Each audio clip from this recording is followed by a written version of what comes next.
વધુ એક મેળામાં રાઈડ તૂટી પડતા દુર્ઘટના સર્જાઈ છે। જેતપુરના દીપાવલી ફનફેર મેળામાં રાઈડ તૂટી હોવાની ઘટના સામે આવી છે। રોટરી ક્લબે મેળાનું આયોજન કર્યું હતું। બ્રેક ડાન્સ નામની રાઈડ ચાલુ હતી ત્યારે જ તે તૂટી પડી હતી। રાઈડમાં સવાર દંપતીને ગંભીર ઈજાઓ પહોંચી છે।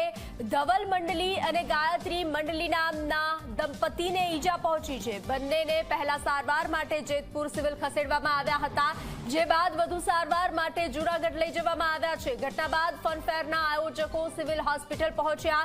જેતપુર સિટી પોલીસે ફનફેર મેળો બંધ કરાવી તપાસ હાથ ધરી છે।